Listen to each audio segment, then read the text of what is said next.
ahora estamos acá con nuestro invitado Guillermo Parra, que es traductor audiovisual, así se define él principalmente, y además profe de la UPF y jugador de Quidditch. Ese es uno de sus nuevos hobbies, ¿no, Guille? Ahora, en realidad la entrevista va a ser sobre eso, no te queríamos decir nada, pero bueno, quería decir la experiencia.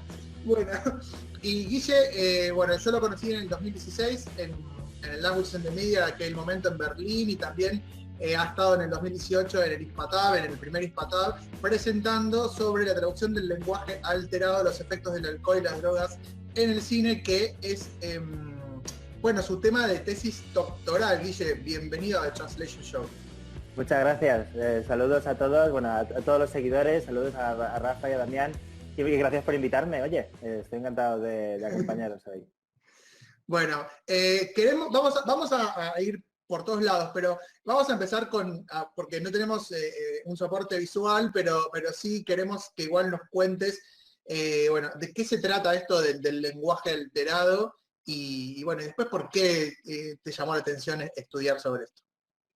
Vale, pues esto del lenguaje alterado es un término que acuñé, pues hará 5 años ahora para mi trabajo de final de máster, porque tenía que buscar un tema, como todo el mundo, y uno no sabe sobre qué estudiar, y cuando llega un trabajo final de máster dice, pues haré un estudio de caso de algo, ¿no? O sea, analizaré una película de tal o una serie de esto, y las opciones que tenía no me convencían, hasta que un día vi Miedo y Asco en Las Vegas con unos amigos, y dije, esto no me cuadra. La vi doblada, por cierto, en español de España. Y dije, uy, están tan drogados que apenas pueden andar y sin embargo son capaces de elaborar frases completas y gramaticalmente correctas. Y dije, esto me suena muy bien, me suena demasiado bien. Y luego la vi en versión original en inglés y me di cuenta de que efectivamente en inglés hablaban bastante peor. Y ahí fue cuando surgió la idea de, y esto podría ser un tema de investigación, ¿no? Ver hasta qué punto esta forma de hablar mal se puede reflejar en una traducción. Y en el momento fue una idea de sábado por la noche de tontería, ¿no? Pero poco a poco fue desarrollándose y fue origen, ¿no? Y se la llevé a un par de profesores y cuando se la comenté, me dijeron que no habían oído sobre el tema, pero en vez de echármela para atrás me dijeron, oye, pues es buena idea y además podrías compararlo con estudios reales, científicos de los efectos del alcohol y las drogas en el habla y podrías hacer esto otro y tal. Y claro, a mí lo que me sorprendió es que realmente lo vieron como un tema potable, ¿no? Y a partir de ahí pues tiré y hice el trabajo de final de máster sobre Medio y Asco en Las Vegas, solo analicé esa película, el doblaje y los subtítulos. Y luego en la tesis, pues como ya había empezado con esto, pues dije, pues ya sigo. Y 4 años más. O sea que el tema da para mucho el tema. O sea, realmente igual al principio pensaste que iba a ser poca cosa e incluso te está dando para hacer toda la tesis doctoral sobre todo ese tema, ¿no? Y más, porque de lo que me estoy dando cuenta en la tesis es de que esto no tiene fin y de que lo único que haces es abrir puertas que te llevan a otras puertas. Básicamente me paso la tesis repitiendo eso, ¿no? Diciendo, bueno, esto es una aproximación, sé que se puede hacer con mucho más detalle, yo lo hago general porque lo que quiero es una imagen general y luego ya quien quiera, quien sepa de semántica, pragmática, sintaxis y tal, mejor que yo que lo haga, ¿no? Y para que la gente del otro lado se ponga más en tema, danos ejemplos concretos de otras pelis que estás analizando en la tesis. Pues a ver, como lo que quería era hacer un mapa de casos, es decir, ver hasta qué punto puede influir el alcohol o cualquier droga en la forma de hablar, me interesaba que el corpus fuera lo más amplio posible, ¿vale? O sea, que de entrada me dijeron, tienes que delimitarlo. Y dije, vale, pues de tal año a tal año y solo de Estados Unidos y solo tal. Y luego me di cuenta de que dije, bueno, realmente hasta qué punto eso es representativo de todo lo que puede encontrarse, ¿no? Entonces ahí tuve que abrir más el corpus y contemplar pues otras opciones, contemplar películas más antiguas, contemplar películas de otros países, en inglés y español, eso sí, ¿eh? O sea, ahí sí que me he centrado solo de inglés, sea de, yo qué sé, de Australia o de Estados Unidos o Reino Unido, y solo en español de España. pero a partir de aquí tengo de todo. Las primeras que salieron, evidentemente, Trainspotting, El Lobo de Wall Street, todas las que tengan Las Vegas en el nombre, Living Las Vegas, Viaje en Las Vegas, Claro. en fin. Y luego lo chulo es que como realmente ha durado 4 años la tesis hasta ahora, he ido viendo cosas, pero por puro ocio, en las que he encontrado ejemplos. Ajá. Claro. Entonces, claro, son ejemplos, o sea, películas en las que no habría buscado porque no tratan sobre la drogadicción ni nada, pero hay algún gag en algún momento de la película que sí que explota eso, ¿no? Entonces, pues las que he ido viendo las he ido añadiendo. En uno de tus artículos, Guille, que he leído yo estos días, nos hemos estado ahí documentando a tope, hablas de una serie web que se llama The Drunk Series, que a mí me ha resultado Sí. muy curiosa, en la que comentas que todo el mundo estaba borracho rodando esa serie y que incluso hasta los guionistas o el guionista también escribe el guión borracho. Me pregunto, por un lado, ¿qué puede llevar a la gente a hacer algo así? Y por otro lado, ¿qué puede hacer un traductor para resolver los problemas derivados de eso? ¿Emborracharse también? ¿Traducir también borracho? Esa sería quizás la solución, o quizás habría que llevarlo a un terreno más académico, digamos. O sea, ¿cómo lo ves?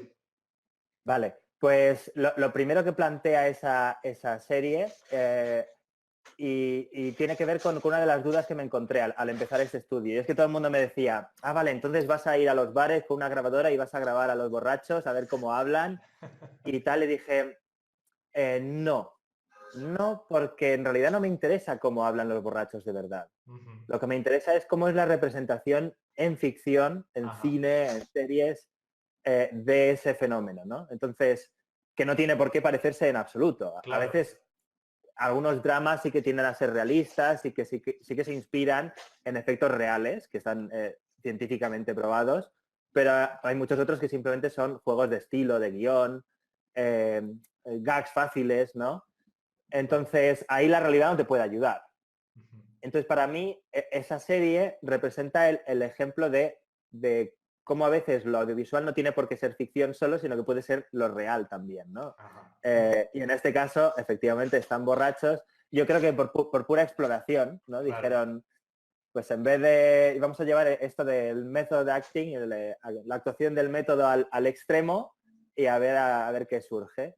Uh-huh. Y lo chulo de esta serie es que tiene making of para cada episodio y puedes ver cómo están vomitando entre línea, frase y frase. ¡Qué locura! Lo echan todo y les dan la frase que tienen que decir porque se olvidan. Claro. Y la dicen, vomitan otra vez y luego la siguiente frase. Es muy divertido. Y a nivel de traducción, pues debo decir que he tenido la tentación de probar esto, ¿no? De cómo debe ser traducir borracho. El problema es, o sea, la razón por la que esta serie es factible es porque nadie del equipo técnico está borracho. Claro. ¿Vale? O sea, los actores sí, los guionistas en su momento sí, pero todo esto está hecho con mucho cuidado y con alguien que se encarga de ello. Uh-huh. Como traductor se nos sería un poco de las manos, yo creo. Claro. Y ahí lo que tiene sentido es en explorar posibilidades, pero dentro de o sea, De unos dentro de límites. la... Sí, dentro de la sobriedad. Y de esos límites precisamente trata la tesis. O sea, la idea es describir qué es lo que hay y qué es lo que se puede hacer. Claro. En un principio no era eso, en un principio reconozco que era, como todo buen estudiante de traducción, era lo que hay que hacer y lo que no hay que hacer, ¿vale? Prescriptivo total. Pero bueno, con un director de tesis como Patrick, que es descriptivista más no poder, pues tenía que salir así, ¿no? Hacia algo más descriptivo y más de Claro, no, observar. es que ¿no? realmente tiene que ser muy complicado sacar como una lista de pautas de qué se debe hacer o qué procedimientos aplicar. Por supuesto que tenemos todos los procedimientos de traducción que ya todos conocemos, pero realmente cada caso es un mundo y al final seguramente lo que más aporta es que tú esos ejemplos los analices y los expongas como intentando arrojar algo de luz sobre el tema, ¿no? O sea, al final vamos, es un poco eso. Sí.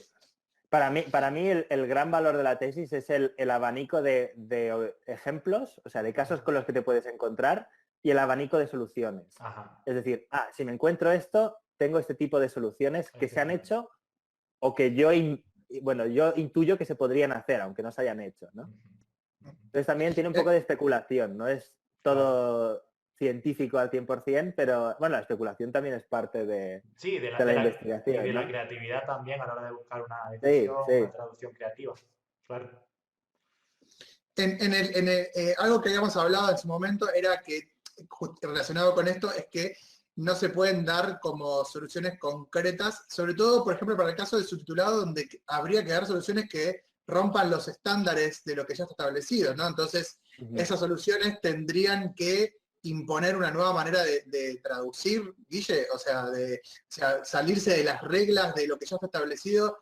¿Y cómo se lograría que la comunidad acepte decir, bueno, en este caso podemos irnos por acá? Yo creo que es una autoimposición de la industria, ¿eh? O sea, yo no creo que el público exija que se trate de una determinada manera. Si nosotros llegáramos y dijéramos, ahora lo vamos a hacer así, yo creo que si se entiende el criterio que aplicamos, el público lo recibiría, lo entendería bien. Claro, las pautas están pensadas para todos los casos, para simplificar a nivel general, pero no tienen en cuenta las excepciones, ¿no? Claro. Entonces, si quisiéramos, es que piensa ahora en códigos que hay más prescriptivos de subtitulación que te dicen todo tiene que ser perfectamente, o sea, tiene que seguir la ortografía, tiene que estar bien escrito, porque lo que hacemos es fomentar la alfabetización del público. Pues vale, si estás subtitulando para la India, no te digo yo que subtitules mal. Pero si estás subtitulando para España, que ya tiene un público, que si va a haber cine subtitulado es por algo, entonces no espera aprender español de un borracho. Claro. No sé si me explico, ¿no? Entonces no hay ninguna razón de peso por la que no deberíamos, más que simplificar el sistema, por la que no podríamos explorar otras opciones de hacer estas cosas. Y de todos modos... Hay un tema que es importante porque tiene que ver con el subtitulado y el doblaje, porque en el subtitulado, aunque se arme la oración perfecta y no tenga que ver con cómo lo está interpretando el actor, sí que llega para el otro lado cómo lo está interpretando desde la imagen y desde la voz inclusive, aunque no se entienda. Ahora, en el doblaje se elimina por completo la voz y solo queda la actuación. Pienso en el caso de DiCaprio en El Lobo de Wall Street, ¿no? Entonces, si se elimina ese audio, pero no se hace nada con eso, ¿qué pasa, no? Se pierde ahí parte del contenido directamente. A ver, en el doblaje se tienden a hacer muchas cosas, ¿eh? O sea, comparado con la subtitulación se experimenta más, quizá por el hecho de que estamos muy, muy ceñidos a lo escrito, ¿no? Entonces, lo escrito limita a todos los niveles. Cualquier tipo de variación en lo escrito se limita, ¿no? Pringao, por ejemplo. Pues a ver quién se atreve a escribir pringao en los subtítulos. Algunos sí, otros no. Y dicho no suena extraño. Entonces, sí que he visto más flexibilidad en el doblaje, pero, bueno, claro, pero también son muchas cosas que no introduce el traductor en sí mismo, sino que a lo mejor se hacen ad hoc en sala, ¿no? Entonces llegan y le dicen, venga, pues actúa e interpreta lo que a ti te parece que es un borracho. Y entonces el actor o la actriz llega y lo hace, ¿no? Porque yo le he preguntado, por ejemplo, a Sally Templer, que fue la traductora del Lobo de Wall Street, y me dijo que muchas de las cosas que se notaban, de las deformaciones y tal, sencillamente eran una cuestión interpretativa. Claro. A nivel de traducción, yo creo que influye en el momento en que esa deformación implica un cambio de palabra, un juego de palabras o un malentendido. Ahí ya sí que hay que hacer algo. Y la otra cuestión que planteas es, sí, se puede entender que está borracho o drogado, pero ¿se puede disfrutar igual? Es decir, un inglés que oiga inglés mal hablado, ¿se reirá igual que un español que oiga inglés mal hablado? Claro. ¿No? O sea, los subtítulos mal escritos o subtítulos que reflejen de alguna forma ese mal hablar, contribuyen a hacerlo más disfrutable, ¿no? A que lo veas desde una perspectiva más propia, más cercana. ¿Y en ese caso vos no encontraste ningún tipo de experimentación en subtítulos Sí, o algo? Sí. Entre comillas. Ajá, Sencillamente palabras mal escritas entre comillas. Claro. ok. Existe el criterio en diferentes guías de estilo que dice que, pues ahora me viene a la cabeza la típica de Netflix ahora mismo, ¿no? Ujú. Que bueno, que se utiliza como si fuera eso los 10 mandamientos y en realidad había muchas guías de estilo antes que esta. Desde luego. Eh, Mm. sí, sí, pero bueno, en la que me viene a la cabeza es esta que decía que si es relevante para la trama, se subtitula, se mantiene y si no, no. ¿Vale? Entonces, aquí, claro, aquí lo que me plantea es, primero, ¿qué es lo que se considera relevante para la trama o no? Que hasta cierto punto yo creo que es subjetivo. Se entiende que un malentendido o hablar de la confusión, evidentemente, es relevante para la trama, Claro. pero luego piensas en todas las cosas que hay en una película, más allá de la trama, decorados, yo qué sé, la ropa que llevan, la caracterización de los personajes, tantos elementos que no son relevantes para la trama y eso no quiere decir que sean o que los puedas omitir y que no pase nada, ¿no? Claro.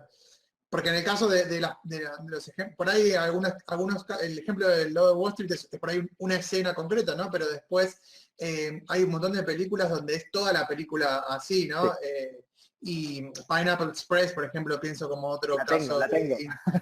sí, y ahí va a estar lleno de cosas que no son relevantes para la trama, ¿no? Sí, Y, ¿Y qué pasa con todo eso? Si se pierde o no se pierde, ¿qué se puede hacer? yo creo que si el sistema fuera más flexible, el sistema dentro de la titulación profesional, digamos, como más encasillada, ¿no? En el que uno hace la plantilla, otro traduce y otro revisa. Si fuera más flexible, el traductor se atrevería a probar otras cosas. Pero claro, sabiendo que luego viene un revisor detrás de ti, que todo lo que no diga la RAE o todo lo que no esté documentado en algún sitio te lo va a tirar para atrás y además va a contar como error tuyo, ¿hasta qué punto estás dispuesto a experimentar y hasta qué punto te pagan como para experimentar, ¿no?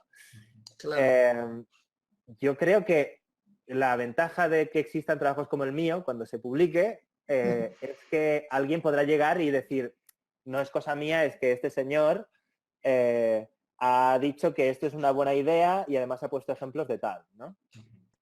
Bien. Y ya no es lo mismo que salga de ellos, porque sí, ¿no? Que es como más arbitrario. Ujú. Bueno, yo tengo otra pregunta más.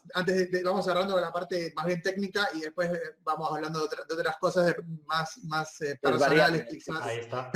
No, que te encontraste con algún otro tipo ya que estamos hablando de las restricciones quizás autoimpuestas y de las restricciones lógicas, ¿no? ¿Te encontraste con algún otro tipo de restricción, pero no relacionado con tu tema, sino que algo que vos puedas decir, mira, en estos otros casos también pasa que el traductor se impone estas restricciones, o es decir, sentís que tu trabajo, además del tema específico del lenguaje alterado, puede servir para romper un poco lo contracturado que está el tema del subtitulado en general. Por ejemplo, a mí se me vienen a la cabeza películas donde tenemos gráficas que aparecen por distintos lugares y cosas por el estilo, igual siempre todo se mantiene sin demasiada variación en el subtítulo. No sé si queda clara la pregunta, pero bueno. Sí. Pues lo voy a reconducir un poco hacia mi tesis, pero verás que tiene sentido. Yo empecé a estudiar lo que llamo el lenguaje alterado como la única forma que yo concedía de que se manifestara el efecto de las drogas y que fuera relevante para los traductores, ¿no? Pero luego me he dado cuenta de que, bueno, evidentemente a veces los efectos eran a nivel lingüístico, pero a veces los efectos eran a cualquier otro nivel, de hecho, utilizando el lenguaje cinematográfico para expresarlo, ¿no? Entonces, hay casos en los que se utilizan rótulos en pantalla, en los que aparecen subtítulos que serían intradiegéticos, o sea, dentro de la propia historia que los personajes leen, y como una forma pues creativa de transmitir el estado alterado, ¿no? Y por desgracia, la solución de subtitulación para estas cosas era simplemente convencional, era subtítulo encima de lo que ya había, Claro. que es horroroso. O sea, como solución no es una solución realmente. Pero claro, tiene que ver con el papel que tiene ahora el subtitulado como parte del proceso de distribución cuando el producto ya está finalizado y ya no se va a tocar, ¿no? Entonces, esto me hace pensar en lo que defendía Pablo Romero Fresco, que decía que la traducción tiene que formar parte de la propia producción, ¿no?, audiovisual, que tienen que ser conscientes de que existe y de que, sobre todo si se va a exportar, si se va a internacionalizar el producto, de que tiene que ser internacionalizable, digamos, o sea, tiene que poder traducirse y que tienen que contemplar que si van a hacer un juego con subtítulos, pues sencillamente, igual que lo hacen en inglés, pues pueden darle esa plantilla al resto de lenguas para que lo hagan igual en español, en francés, en alemán. Pero claro, Se ve muy poco eso, ¿no? en el momento en que forma parte de la distribución, la distribuidora, el poder que tiene tiene las manos atadas realmente, ¿no? O no tiene interés tampoco en experimentar. Claro. Entonces sí se ven cosas un poco cutrillas. Claro. He recordado el ejemplo que quería poner. Era la película de Handmaiden, La doncella, una película coreana, no tiene nada que ver con Handmaid's Tale, vino antes, lo que pasa es que ahora todo el mundo piensa en ella, y me chocó mucho porque fui al cine a verla aquí en el Reino Unido y es una película en la que el contraste entre el coreano y el japonés es esencial para seguir la película, para seguir la trama. Hay diferentes personajes que hablan las dos lenguas y en función de si hablan una u otra, sabes si están tramando algo o si están hablando abiertamente con los demás, ¿no?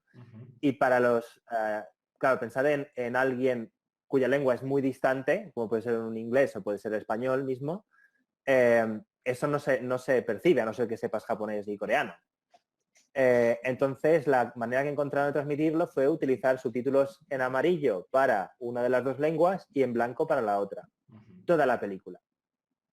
Y nada más empezar la película, antes del primer título de crédito, ponían un mensaje que decía: en esta película el coreano es amarillo y el japonés es blanco. Y empieza la película. Y me pareció una solución fabulosa, súper sencilla, no hay ninguna razón por la que no puedas entenderlo al momento. Claro. Y me pareció que evitaba que se perdiera algo importante en la película. Claro. Y de hecho, hablé con gente que no la había visto en esa versión, la había visto todo en blanco y no se había dado cuenta de esos juegos, ¿no?, de poder entre los personajes, de cómo iban cambiando su relación y cosas, matices que no percibes si no sabes eso. Y eso trasladado al lenguaje alterado es perfectamente posible. Tú puedes decir, si toda la película es de personajes drogados, pues vamos a tratarlos de esta manera. Y lo haces. Claro. No, y además parecería que en el caso del subtitulado hay como soluciones súper simples para hacerlo, ¿no? Porque del ejemplo que está dando es perfecto porque sin complicarse demasiado se logra hacer eso, ¿no? Sí. Es el equivalente a una etiqueta, ¿no? Una didascalia de subtítulos para sordos y decir borracho, ¿no? Algo así. Claro. Y funcionaría bastante bien, la verdad. O sea, no veo ninguna razón técnica siquiera por la que no se pueda estar haciendo ahora mismo. Claro. Otra opción que también se podría explorar es jugar con los tiempos, la temporización de los subtítulos. Hay casos en los que un personaje, me viene a la cabeza ahora la película In Bruges, Escondidos en Brujas, y sale Colin Farrell, que se acaba de meter una raya de cocaína y está exaltadísimo y habla rapidísimo. Pues eso se percibe, ¿no? O sea, tú realmente, a ti te cuesta seguirle. Y sin embargo, el doblaje habla más despacio, también por una cuestión de dicción, supongo que será más complicado, porque claro, no es lo mismo hablar rápido sin más que hablar rápido haciéndolo encajar en la boca de alguien. Claro. Eso lo entiendo, pero los subtítulos no hay ninguna razón por la que no pudieran ser súper rápidos, que no lo puedas leer, vamos, o sea, va en contra de la función de los subtítulos para facilitar la comprensión, pero sí, sí tiene sentido, claro. Tiene sentido efecto porque es te está desbordando, ¿no? Claro. Te desborda con diálogo, pues te desborda con subtítulos. Es como, wow, no, no, no. No lo ¿Qué puedo pasó? Exacto. Y yo me pregunto, ¿quién toma esas decisiones o realmente a quién hay que llegar para conseguir concienciar sobre eso, ¿no? Porque, por ejemplo, tenemos otra rama, ya yéndonos un poquito de lo que es el subtitulado, como la localización de videojuegos, en las que se vienen viendo cosas muy creativas en textos que aparecen en pantalla y cosas así. Y eso es porque realmente se ha hecho esa labor de concienciación. Entonces, me pregunto, ¿qué podemos hacer nosotros realmente para conseguir que, no sé, que esas cosas se tengan en cuenta y que el día de mañana se sigan haciendo? Porque yo ahora mismo, como parte del eslabón, o sea, como parte del proceso, me pasa un poco lo que dices tú, ¿no? Tiendo a ser conservador por miedo a que el revisor o el cliente me canee y me diga, esto está mal, ¿no? Cuando a lo mejor puede ser una solución creativa. Entonces, qué se puede hacer realmente para no sé, no sé, crear alguna especie como de guía de estilo o una especie de Sí. pautas que se puedan integrar en las guías de estilo actuales o algo así? O sea, no. ¿Qué podríamos A hacer? ver, yo confío en que a raíz de mi tesis y a raíz de estudios similares, alguien pueda querer extrapolar eso a otras disciplinas. Eh, pero en realidad me temo que el cliente tiene la razón, siempre ha sido Claro, así. Y lo máximo que se puede hacer es intentar concienciarlo. Es claro, decir, hacerle saber lo que piensas claro, y hacerle saber lo que tú harías y que luego en muchos casos si no es receptivo pues te ignorará. claro. Por desgracia, cuanto más grande es el cliente, menos receptivo. Eh, pero en otros casos no. Yo tengo experiencia con el Festival Americana, Ujú. al que me uní en su segundo año de rodaje, o sea que realmente era muy, muy reciente. Y ahora este año va a ser la sexta, bueno, este año, el año que viene, o no. Ya veremos. Dependerá de las fechas. En marzo, digamos, eh, saldrá la sexta edición y yo siempre he tenido muy buena relación con la gente de este festival y les he hecho saber eh, pues todo lo que pensaba, ¿no? O sea, yo creo que la subtitulación de esto debería ser así, o yo creo que el subtitulador debería aparecer en la ficha técnica. Ujú. Y como en realidad es gente que está empezando y es algo que no tiene una tradición Claro. tan marcada y tan inamovible, pues han sido flexibles y han integrado estas cosas en el propio festival. Ujú. Entonces yo creo que siempre se puede decir eh, y que no, o sea, que no se pierde nada. Si yo no se lo hubiera dicho, no lo habrían hecho, porque no lo saben. Y luego ya, si funciona o no, pues dependerá del cliente en Claro, particular. claro. Bueno, y para ir cerrando en la entrevista, queremos pasar a algunas dos cositas o alguna Sí. cosita así personal. Una que me interesa es quizás para los que nos están mirando y están haciendo una maestría, acaban de terminar la maestría y se piensan a ver si pueden o no, tienen ganas de hacer una tesis doctoral, investigar o lo que sea. Y en el caso tuyo es un caso muy, muy interesante porque también no te dedicas a la investigación pura y dura nada más, sino que te definís como traductor audiovisual principalmente. Y entonces, son dos mundos que parecen incompatibles en cierta medida, el académico y el profesional. Ujú. No por una cuestión de que sean incompatibles, sino por una cuestión de tiempos, Sí. evidentemente. Y bueno, ¿cómo es la experiencia de escribir una tesis y después de esto de ir presentando un trabajo en Berlín, en Buenos Aires, bueno, en España mismo también? Bueno, cómo es esa experiencia? Pues la experiencia de hacer la tesis es muy enriquecedora. O sea, realmente a cualquier persona a quien le guste estudiar y le guste aprender y estar y sentirse retada constantemente y a nivel intelectual, digamos, yo se lo recomendaría sin duda. ¿Qué pasa? Que es una carrera de fondo. Ujú. Es una carrera de fondo y al final realmente bueno, es que tienes el desgaste acumulado, ¿no? Yo llevo ya 4 años de tesis, debería haberla acabado, no la he acabado y tiene que ver en parte con lo que estás diciendo, ¿no? Con que soy traductor y profesor y investigador. Claro, No le recomiendo a nadie que haga la tesis pensando que eso le va a solucionar la vida, eso sí. Eh, porque por desgracia no sé cómo estará bueno, no sé cómo está el mercado por allí o la academia, pero en España por cada doctor, gente, o sea, plazas para esos doctores no sé cuántas habrá. O sea, por cada 10 habrá una o menos. Eh, Entonces, yo recomiendo hacer la tesis, pero siempre con un pie en el mundo real.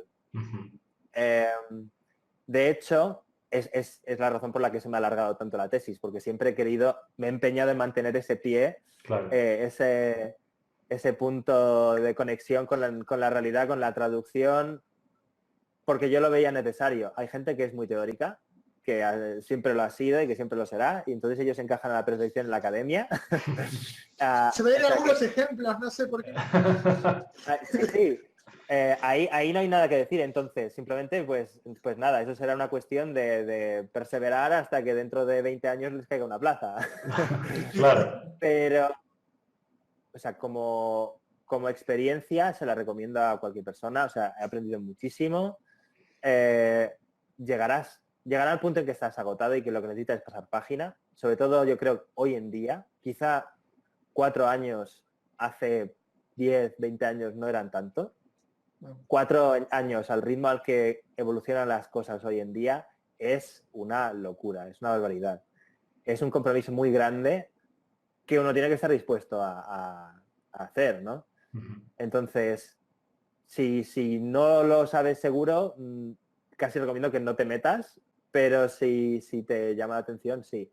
Esto es como aprender ruso, chino. Hay gente a quien le encanta probar, oye, y probar, depende de cómo, pues está genial, ¿no? Pero dices, voy a aprender chino, vale, pues ten en cuenta que en los próximos 8 años vas a pencar, vas a tener que currar muy duro, y porque si no te vas a ir diciendo hola y adiós, ¿no? Pues con esto es un poco igual, o sea, realmente necesitas compromiso y un tema que te guste mucho, porque ese es otro problema. Para las tesis necesitas algún tipo de beca. Claro. O puedes no tenerla y trabajar al mismo tiempo, que es el infierno. Es lo que estoy acabando de hacer ahora mismo yo. Pero lo que recomienda cualquiera es eso, que tenga una beca, y el problema a veces de las becas es que vienen con algún tema asociado. O sea, que te dicen, vale, te damos beca para que trabajes en esta investigación sobre este tema. Si el tema te gusta, adelante. Si no es tu tema, piénsatelo muy bien. Porque puedes acabar, no sabes ese proyecto dónde va a acabar, pero tú puedes acabar dentro de 3 años haciendo la tesis sobre algo que no te gusta, asqueado, asqueada, y luego eso no tiene aplicación realmente, porque sales del mundo académico y muchas investigaciones. Yo he intentado que la mía tenga aplicación, pero tampoco es necesario que lo tenga, ¿no? Claro. O sea, eso es una elección personal. Y hasta qué punto eso te puede servir para encontrar trabajo fuera de la universidad. Claro. Y eso nos llevaría a la última pregunta, Guille, que tú también te dedicas profesionalmente a la traducción. Tenemos a muchos seguidores que son traductores noveles, que están dando sus primeros pasos, y siempre a todos los que están vinculados con el mundo de la traducción audiovisual les hacemos la gran pregunta, y es, ¿se puede vivir de la traducción audiovisual? Y en tu caso personal, ¿cómo se puede llegar a vivir de la traducción audiovisual digamos, en un momento en el que hay tanta competencia y hay tanto interés en esta disciplina, que ahora mismo es digamos, la rama o la especialidad de moda, ¿no? Igual que hace unos años era literaria, pues ahora es audiovisual. Así que, bueno, ¿qué cositas crees que podemos hacer o que podemos recomendar a los más jóvenes para que se metan en este mundillo? Vale, pues déjame que lo plantee, porque es muy complicado, es muy complicado, desde luego. Yo no me dedico a tiempo completo a la traducción, no porque crea que no se puede, porque no ha llegado el momento en que lo haya podido hacer aún. He encadenado carrera con máster, con doctorado, y aún sigo, o sea que no he dado ese salto. Sí creo que ahora mismo estaría preparado para darlo, pero no cuando acabe el grado, por ejemplo.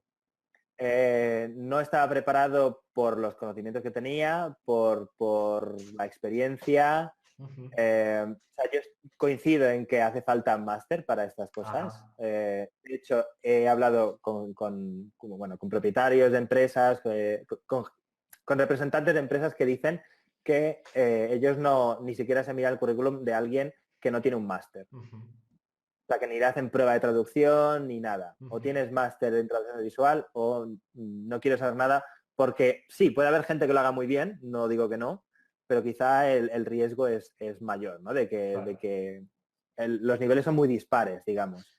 Claro. Más es alguien joven, ¿no? Dime. Más si es alguien joven, porque por ahí Sí, un perfil sí. de un traductor que lleva 15 años trabajando, bueno, quizás no es lo mismo, ¿no? Pero para los jóvenes eso es fundamental, saber que tenés que estudiar, que tenés que completar ese estudio. Sí, y a mí la verdad es que la tesis me ha venido muy bien para tomarme esa entrada en el mercado laboral con mucha calma, con mucha tranquilidad, sin precipitarme, sin hacer cosas que no me gustaría hacer, porque no tenía la necesidad de hacerlas. Y quizá, por desgracia, bueno, eso sería un buen consejo también, no lanzarse a la aventura demasiado pronto y de forma demasiado precipitada, porque eso te obligará a asumir encargos con condiciones que no son las adecuadas, Claro. que perpetúan un sistema pues que es insostenible, ¿no? Claro. Por eso, a veces, pues yo qué sé, a lo mejor toca hacer otro tipo de traducción que no te gusta tanto, pero que se paga mejor. Conozco a mucha gente que hace traducción técnica en vez de traducción audiovisual, y una parte de su trabajo es audiovisual. Diversifica y supongo que el salto es una transición gradual, desde luego. Bueno, Guille, muchísimas gracias por habernos acompañado de Escocia, sumido en la oscuridad escocesa. y bueno, ha sido un placer enorme tenerte en nuestro programa, Guille. Gracias a vosotros por invitarme. Bueno, Bien, chicos. nos vemos. Saludos a todos.